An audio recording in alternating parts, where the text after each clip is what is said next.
Info Binus edisi Ramadan kali ini akan menemani Anda selama 30 menit ke depan bersama saya Vanessa.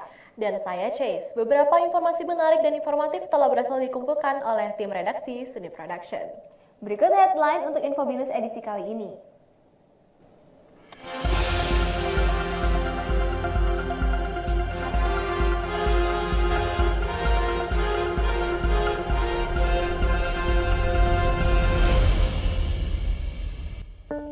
Keseru Lopez.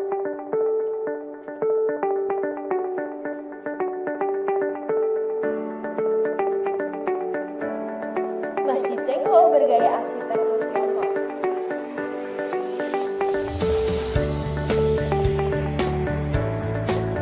Melestarikan budaya batik melalui art gallery.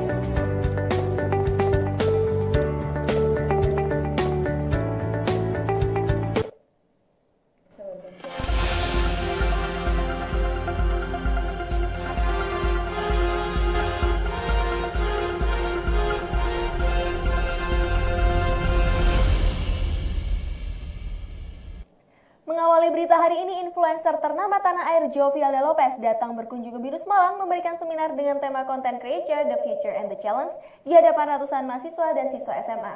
Jovial memberikan tips untuk membuat konten menarik di tengah ketatnya persaingan. Penasaran bagaimana serunya talk show bersama Jovial? Berikut liputannya.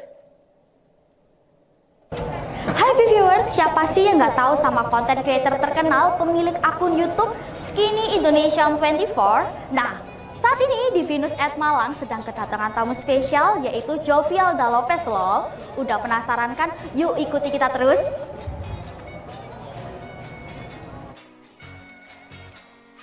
Prodi Ilmu Komunikasi Binus Malang menyelenggarakan talk show mengusung tema Content Creator, The Future and the Challenge. Acara ini diisi oleh seorang content creator ternama sekaligus Chief Creative Officer Narasi TV Jovial Lopez. Untuk acara ini itu kita udah mempersiapkan dari Oktober 2022 dan baru acara hari ini tanggal 3 April 2023. Kita udah ngelewatin berbagai macam ya suka duka ya. Terus kayak dari pergantian bintang tamu terus akhirnya jadi ke Jovi, benar-benar Jovi. Sebagai program inisiatif yang dilakukan Binus Malang, diharapkan dapat mendukung peningkatan kompetensi mahasiswa menjadi seorang content creator yang siap bersaing di era industri 5.0.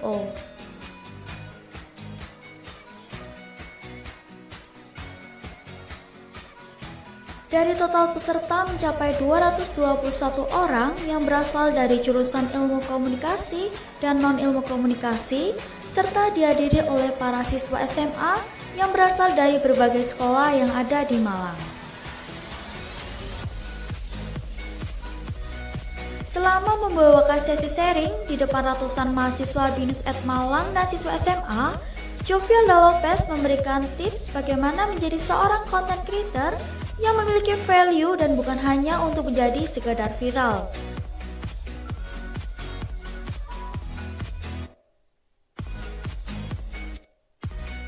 Antusiasme peserta talk show dapat dilihat dalam sesi tanya jawab, di mana banyak peserta yang aktif untuk memberi pertanyaan seputar content creator. Gimana nih kesannya mengikuti talk show bersama Jovial Lopez?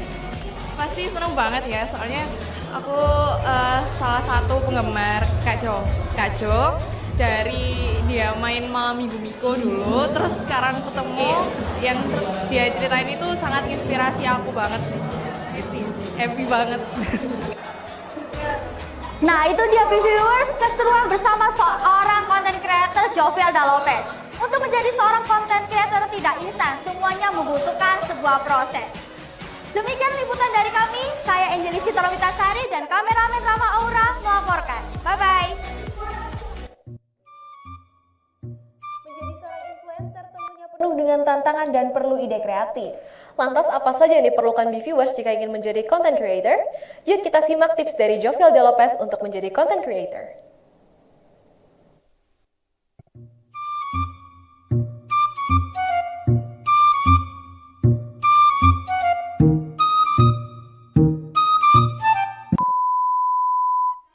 pengen jadi content creator gak sih seperti yang di video tadi? Berikut ini adalah tantangan dan juga tips ala Kak Jovi yang memulai karirnya sebagai YouTuber. Yuk langsung kita simak videonya.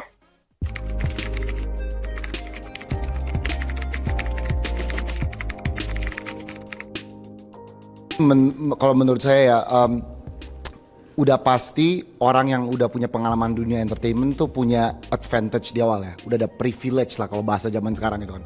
Ada privilege-nya. Tetapi algoritma yang kebangun oleh terutama TikTok kayaknya, itu membuat semua orang tuh ibaratnya level. Jadi TikTok kan membuktikan kayak siapapun dari manapun itu bisa tiba-tiba terkenal. Nah jadi menurut aku nggak usah dikhawatirkan. Soalnya kalau kita dari awal mulai mencoba menjadi content creator sudah khawatir tentang itu kan menjadi salah satu hambatan di awal sih.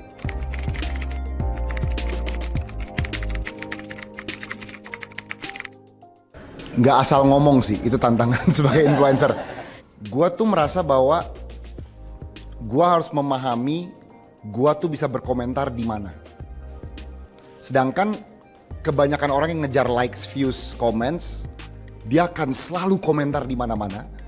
Dan dia selalu lupa bahwa dia tuh punya kemampuan untuk menginfluence dengan komentarnya yang bisa kemungkinan setengah matang.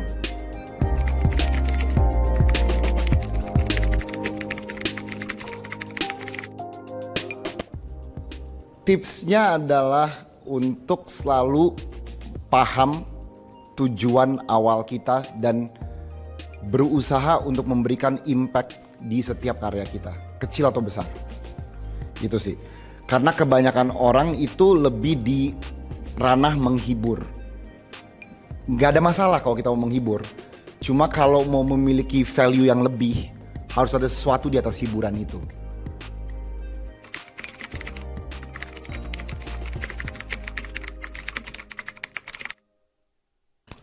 Riding the wave tuh gak ada masalah. Asal kita riding the wave with integrity. Itu sih, bukan riding the wave supaya kita kedengaran bersama wave ini biar orang ngelihat kita. Itu sih, itu yang paling penting. Nah itu tadi adalah tips dan juga trik oleh Kak Jovi nih. Gimana? Menurut kalian mudah bukan jadi content creator?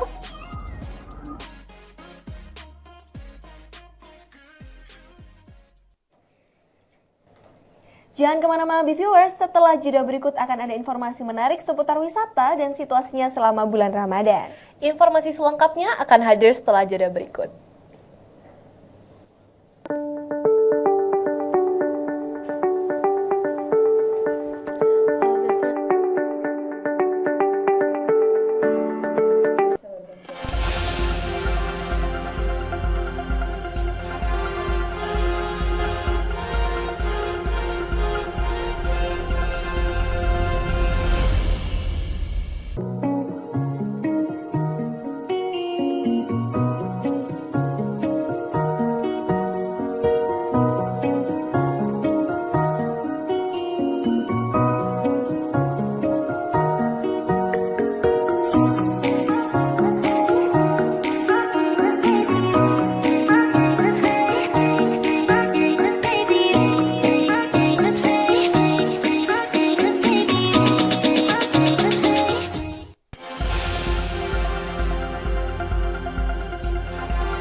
Viewers, di kota Pasuruan terdapat wisata religi unik yang bernuansakan Timur Tengah atau biasa disebut Madinahnya Pasuruan. Kawasan tersebut telah ditata rapi dan dipercantik dengan adanya bangunan 6 payung raksasa di depan Masjid Agung Al-Anwar. Penasaran dengan wisata religi ini? Berikut liputan reporter Angeli untuk Anda.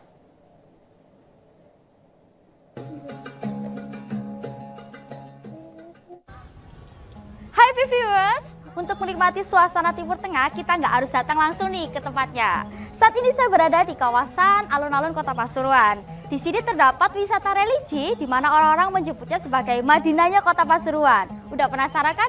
Yuk ikuti kita terus. Kini kawasan alun-alun kota Pasuruan dan wisata religinya telah ditata rapi dan dipercantik, serta dibangunnya 6 payung raksasa, tepatnya di depan Masjid Agung Al-Anwar, dan biasa disebut sebagai Payung Madinah. Jumlah pengunjung yang besar untuk berziarah ke makam Kiai Abdul Hamid membuat Pemkot Pasuruan melakukan pembangunan Payung Madinah yang menghabiskan anggaran senilai 17 miliar rupiah. Hai, saat ini kita sudah berteduh di bawah Payung Madinah. Udara hari ini terasa sangat panas terik, tapi dengan adanya payung-payung raksasa ini udara sedikit lebih sejuk dan terdapat angin dari arah utara, bisa dilihat viewers. Nah, di tempat ini juga cocok loh untuk dijadikan foto-foto bersama keluarga atau teman. Viewers yang ingin berfoto dengan payung raksasa seperti di depan Masjid Nabawi tidak perlu jauh-jauh ke sana. Karena di Kota Pasuruan sendiri sudah tersedia payung-payung Madinah, bisa dilihat pemirsa.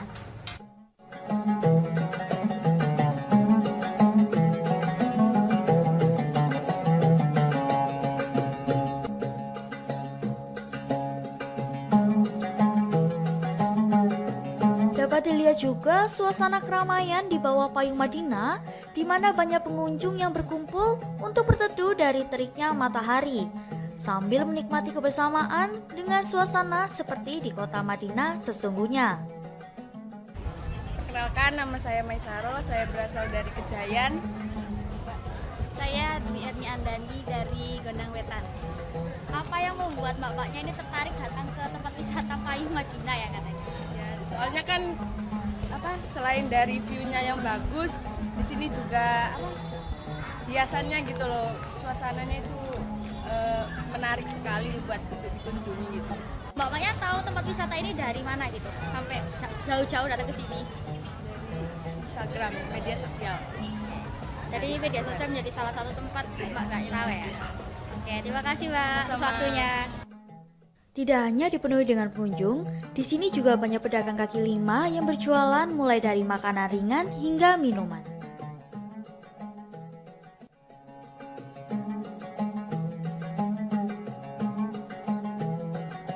Bagi umat muslim, berkunjung ke kota Pasuruan tak lengkap bila tak beribadah di Masjid Agung Al-Anwar. Masjid dengan suasana yang hijau dan asri dengan komposisi bangunannya yang megah.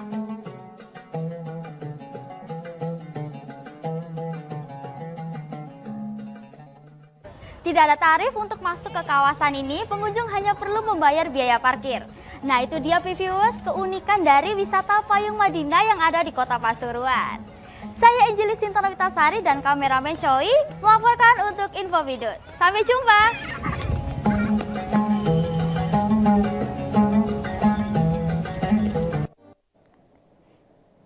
Viewers, Indonesia menjadi wadah dari berbagai macam budaya lokal dan mancanegara. Hal ini tentunya membuat akulturasi budaya kerap terjadi di negara ini.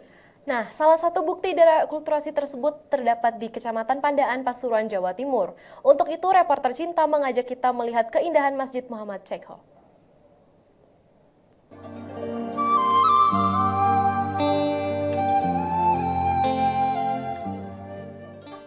Masjid Cengho Pasuruan didirikan pada tanggal 30 Mei 2004 sebagai bentuk inisiasi komunitas Muslim Tiongkok yang sudah lama bermukim di Indonesia, dengan maksud untuk mengenang jasa Laksamana Cengho dalam menyebarkan agama Islam di Indonesia.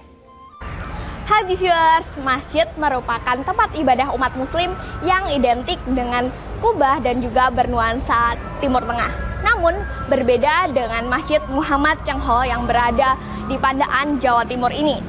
Masjid Cengho memiliki nuansa Tionghoa yang merupakan tanda dari akulturasi budaya Jawa, Islam, dan juga Tiongkok.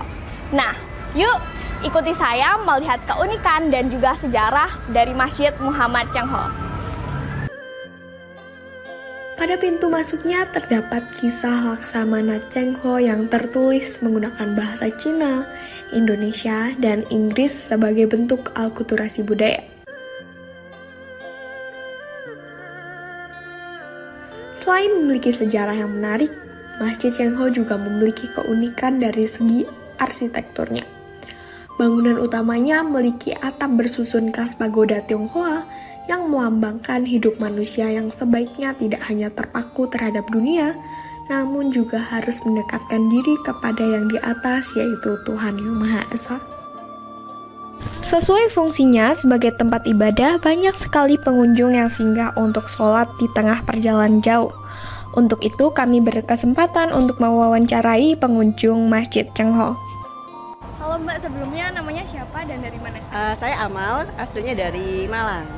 Ini sebelumnya saya mau bertanya, pertama kalikah ke Masjid Cengho? Iya, pertama kalinya ke sini.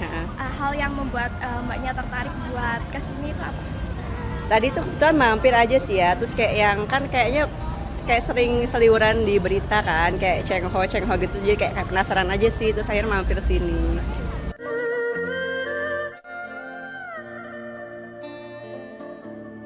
Di sekitar masjid ini juga menjual oleh-oleh khas Pandaan seperti buah, keripik, cendol, dan lain sebagainya.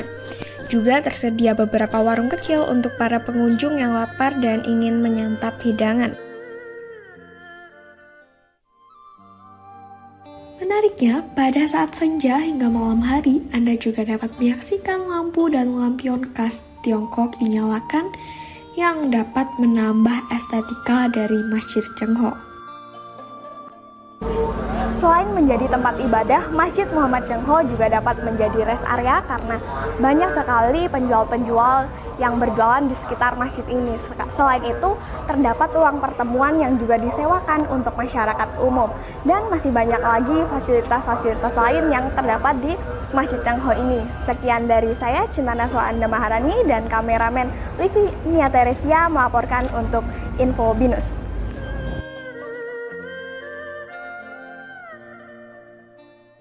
Setelah mengetahui berbagai lokasi dengan tema religi yang bisa Anda kunjungi selama Ramadan, kali ini terdapat informasi mengenai kegiatan produsen kue di bulan Ramadan yang omsetnya meningkat selama Ramadan. Para produsen kue diketahui sudah mempersiapkan aneka macam kue untuk Lebaran nanti. Lantas bagaimana prosesnya? Berikut kita simak laporan dari reporter Batkis.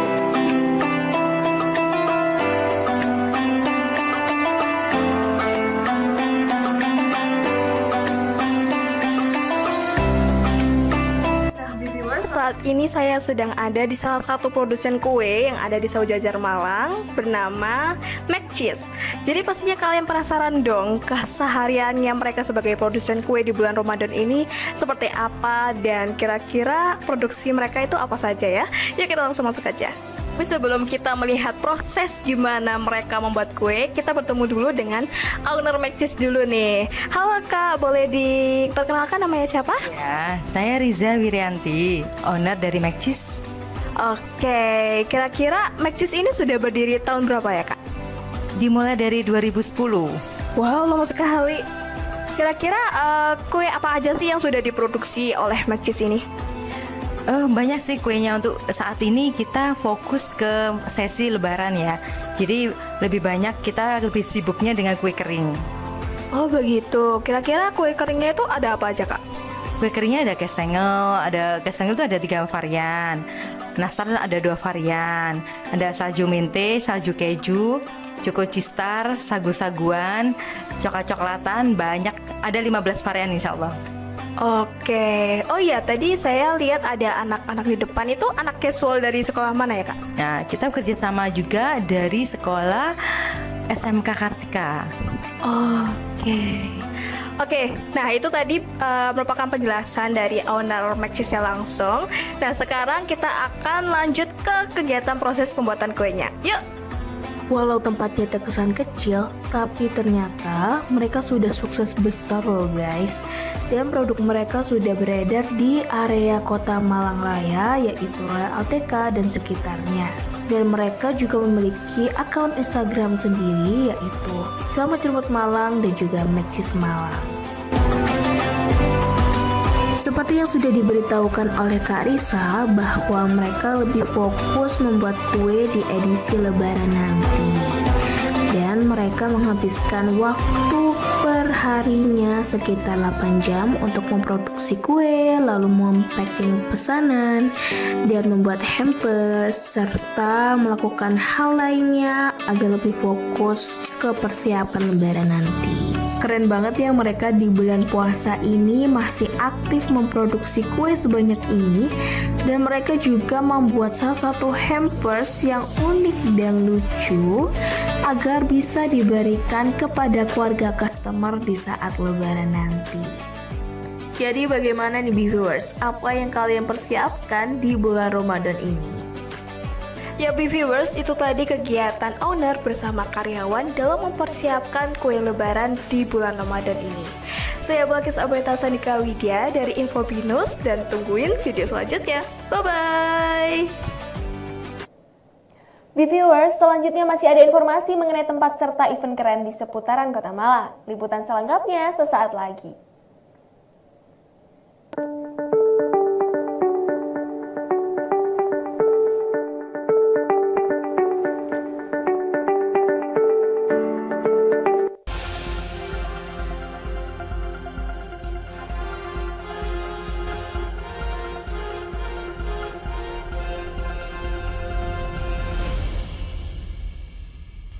Binus adalah salah satu kampus swasta yang sudah sukses tidak hanya di dalam negeri namun juga di kancah internasional. Lantas, menyajikan informasi ringan dan terpercaya. Wah, terlihat enak sekali ya pemirsa. Kira-kira bagaimana keadaan kayu tangan setelah merubah sistemnya menjadi satu arah? Sebagai bahan referensi dan hiburan, outdoor dan indoor, ditambah dengan pemandangan rumput dan tanaman. Info Binus hanya di Suni Production.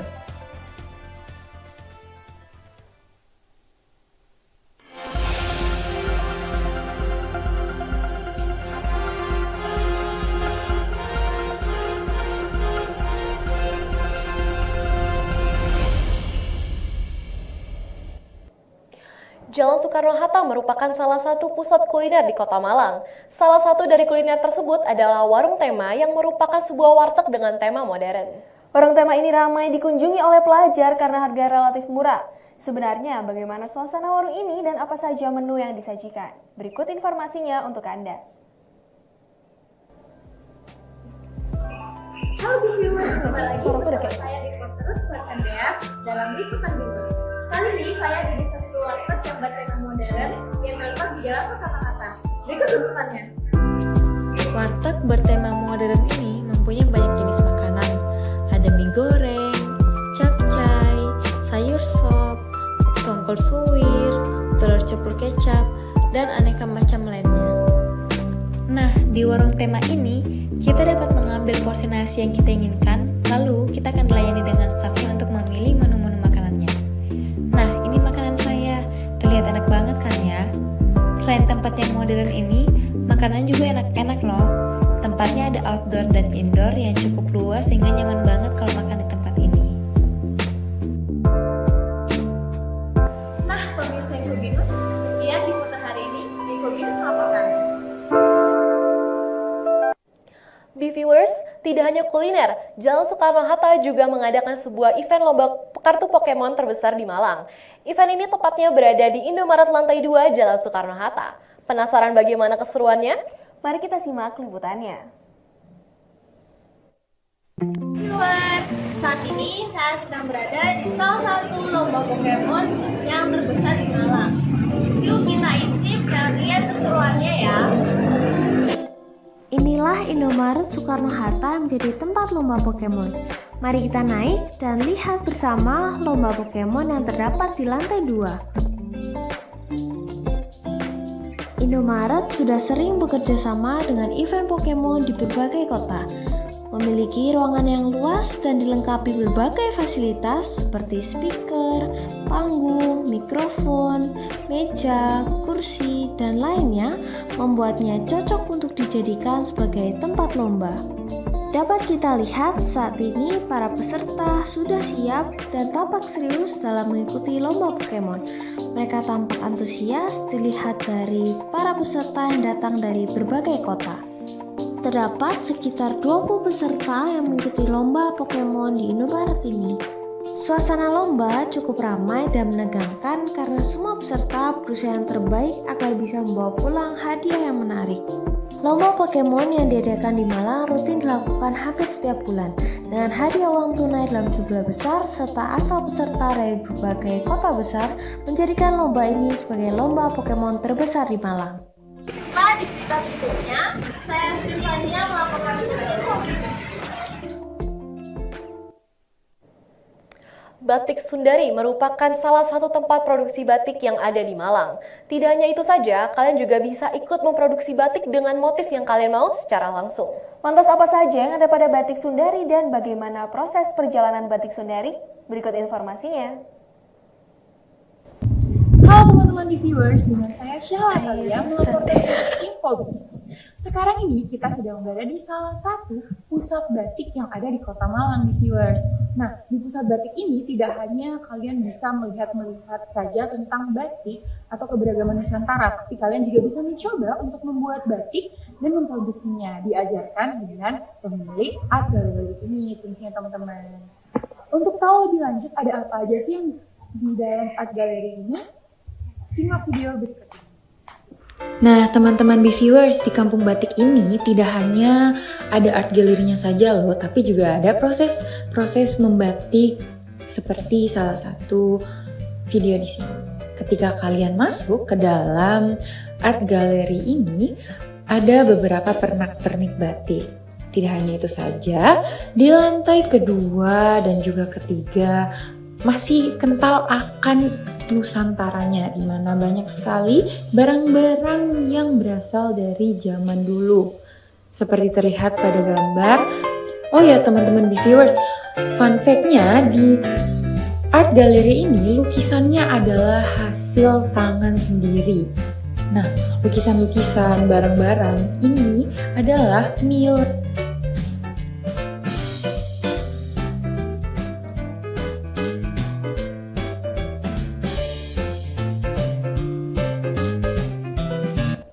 teman-teman viewers, nggak hanya di lantai satu aja, tapi di art gallery ini ada juga lantai paling atas, di mana isinya berbagai macam perbendahan Nusantara-nya yang kental banget teman-teman viewers.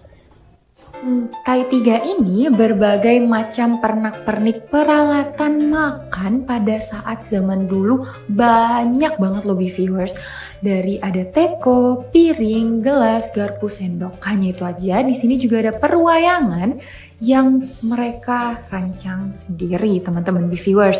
Ada juga lukisan-lukisan yang dilukis oleh Batik Sundari ini teman-teman. Beginilah penampakan dari lantai paling atas ketika kalian berada di lantai 3-nya, teman-teman viewers.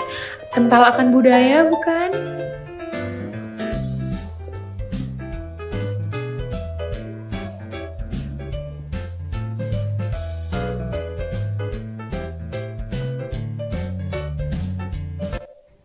Sebenarnya Sundari sih udah lama ya, karena sebelum saya masuk itu sudah ada Sundari gitu. Oh, baik. Lalu untuk motivasinya sendiri apa? Motivasi memberdirikan art gallery Sundari ini? Dari turun-temurun ya, misalnya dari ownernya itu memang dari keluarganya memang pecinta batik, usaha batik lah. Jadi pada waktu itu kan diteruskan sama naskah. Nah, teman-teman viewers, itu tadi keunikan dan kekentalan akan Nusantara di Batik Sundari dan art gallery ini. Jadi, saya Syahla Talia dari Malang melaporkan untuk Info Binus. B-viewers, informasi tadi sekaligus mengakhiri Info Binus edisi spesial Ramadan kali ini. Saya Chase dan saya Vanessa beserta kru Sini Production yang bertugas mengucapkan terima kasih. Selamat menunaikan ibadah puasa bagi yang melakukan dan sampai jumpa di Info Binus edisi selanjutnya.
segenap kru Suni Production mengucapkan selamat menunaikan ibadah puasa dan menyambut Lebaran. Minal aidin wal faizin.